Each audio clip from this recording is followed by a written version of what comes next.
అలా నోట్లో పెట్టుకుంటే ఇలా కమ్మగా కరిగిపోయే బెల్లం పరమాన్నము. ఇలాంటి పరమాన్నాన్ని దేవునికి నైవేద్యంగా సమర్పించేస్తే అలా పటీమని వరాలన్నీ ఇవ్వకుండా ఉంటాడా చెప్పండి? మరి మీరు కూడా ట్రై చేయండి ఇలాంటి పరమాన్నాన్ని. Hi friends, welcome to Rajesh world. నేను మీ రాజేశ్వరి అండి. ఈరోజు రాజేష్ వరల్డ్లో కమ్మని పరమాన్నాన్ని ఏ విధంగా చేసుకోవాలో సింపుల్ ప్రాసెస్లో చూసేద్దాము. పరమాన్నం కోసం ఎండు కొబ్బరి, అలాగే జీడిపప్పు, ద్రాక్ష, నెయ్యి, యాలకలు, తురుంపెట్టి ఉంచుకున్న బెల్లము, కాస్త కడిగిన బియ్యాన్ని తీసుకోవాలి. 1 కప్పు రైస్ అయితే సరిపోతుందండి. ముందుగా ఒక చిన్ని గిన్నె పెట్టేసేసి అందులో 1 టేబుల్ స్పూన్ వరకు నెయ్యిని వేసుకోండి. నెయ్యి హీట్ మీద కరుగుతూ ఉంటే ఆ సువాసన వస్తుంది చూడండి. అబ్బా, మంచి సువాసన వస్తుంది నెయ్యి కరుగుతూ ఉంటే కనుక. లో ఫ్లేమ్లో కరిగించుకోండి, మంచి టేస్ట్ వస్తుంది కూడా. ఇలా నెయ్యి అంతా కరిగిన తర్వాత ముందుగా ఎండు కొబ్బరి పలుకుల్ని వేసేసుకొని లైట్గా మంచి రెడ్డిష్ కలర్ వచ్చేంత వరకు వేపుకోండి. మరీ ఎక్కువగా వేసుకోవద్దండి. ఒక 20-30 పలుకులు అయితే సరిపోతాయి. 1 కప్పు రైస్కి ఈ పలుకులు చాలండి. ఇందులోనే కొన్ని జీడిపప్పు పలుకుల్ని, అలాగే కొన్ని ద్రాక్షను కూడా వేసేసుకొని దూరగా వేపేసుకోండి. ఇవన్నీ చక్కగా వేగిన తర్వాత సైడ్ ఆఫ్ పక్కన పెట్టేసేసుకోండి. ఇదే స్టవ్ పైన ఇంకొక గుంతపాటి గిన్నె కానీ పాన్ కానీ మీరు బెల్లం పరమాన్నం దేనిలో చేయాలనుకుంటున్నారో ఆ బౌల్ని పెట్టేసేసుకోండి. నేనైతే వెడల్పాటి గిన్నెను పెట్టేశాను. ఇందులో 1:4 రేషియోలో వాటర్ని తీసుకోండి. 1 కప్పు రైస్కి 4 కప్స్ వాటర్ అనమాట. ఈ వాటర్ని చక్కగా రోలింగ్ బాయిల్ అయ్యేంత వరకు ఉడికించుకోండి.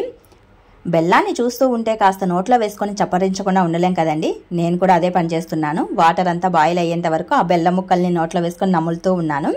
కొద్దిసేపటి తర్వాత చూడండి, వాటర్ అనేది బాగా బాయిల్ అయిపోయిందనమాట.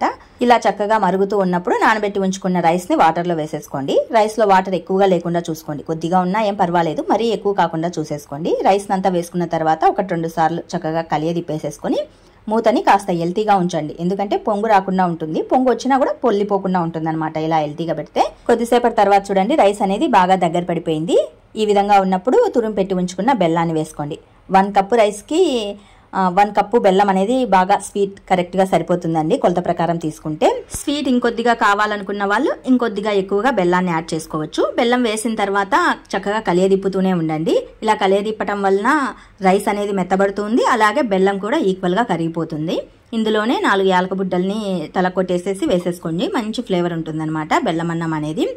ఇలా చేసిన తర్వాత స్టవ్ని లో ఫ్లేమ్లో ఒక 5 మినిట్స్ పాటు అలాగే ఉంచేసేసి ముందుగా నెయ్యిలో వేయించి పెట్టి ఉంచుకున్న ఎండు కొబ్బరి, జీడిపప్పు, ద్రాక్ష పలుకుల్ని వేసేసుకోండి. మరి కొద్దిగా కావాలంటే 1 టేబుల్ స్పూన్ వరకు నెయ్యిని కూడా వేసుకోవచ్చండి. మంచి టేస్టీతో చాలా బాగుంటుందన్నమాట బెల్లం పరమాన్నము. నెయ్యి ఎంత ఎక్కువ పడితే కనుక పరమాన్నం అనేది అంత టేస్టీతో చాలా బాగుంటుందండి. నెయ్యి తక్కువగా తినాలనుకున్న వాళ్ళు ఫైనల్ స్టేజ్లో ఉన్నప్పుడు నెయ్యి యాడ్ చేసుకోవద్దు. ఎందుకంటే నెయ్యిలోనే మనం జీడిపప్పు ఇవన్నీ వేయించేసాము, ఆ నెయ్యే సరిపోతుంది. మరింత టేస్టీ కావాలనుకున్న వాళ్ళు మరో 1 టేబుల్ స్పూన్ వరకు నెయ్యిని వేసుకోవచ్చు. మేమైతే నెయ్యిని బాగా తినాలనుకుంటున్నాము, మంచి టేస్టీతో తినాలనుకుంటున్నాము. సో ఇంకొక టేబుల్ స్పూన్ నెయ్యిని యాడ్ చేశాను. ఇంతేనండి, సింపుల్ ప్రాసెస్లో అలా నోట్లో పెట్టుకుంటే ఇలా కరిగిపోయే బెల్లం పరమాన్నం అన్నమాట. ఫైనలీ స్టవ్ ఆఫ్ చేసిన తర్వాత ఒకసారి టేస్ట్ని చెక్ చేయండి. బాగా వేడి మీద ఉన్నప్పుడే నేను టేస్ట్ చూస్తున్నానండి. నాకు బెల్లం అన్నం అంటే చాలా ఇష్టం అనమాట. బెల్లం అన్నము, బెల్లం పరమాన్నం 2 వేరువేరండి. బెల్లం పరమాన్నం అంటే ఈ విధంగా జారుడుగా ఉంటుంది. బెల్లం అన్నం అంటే కాస్త గట్టిగా పొడి పొడిగా ఉంటుంది. రెండింటికి డిఫరెన్స్ అదే అనమాట. మరి మీకు నేను చేసిన బెల్లం పరమాన్నం రెసిపీ ప్రిపరేషన్ వీడియో నచ్చింది అనుకుంటాను. నచ్చితే మీరు కూడా ఇదే ప్రాసెస్లో ఇంట్లో ట్రై చేయండి. ట్రై చేసి మీకు ఎలా కుదిరిందో నా కామెంట్ సెక్షన్లో తెలియచేయండి. మోర్ ఆఫ్ వీడియోస్ కోసం do subscribe my channel. Thanks for watching this video. చూడండి, ఇలాంటి పరమాన్నాన్ని నోట్లో పెట్టుకుంటే కరిగిపోకుండా ఉంటుందా? చిన్న పిల్లల నుంచి పెద్దవాళ్ళ వరకు అందరూ ఈజీగా తినేయొచ్చు. పళ్ళు లేని ముసలి వాళ్ళు కూడా మంచి టేస్టీతో దీన్ని తినచ్చు అనమాట.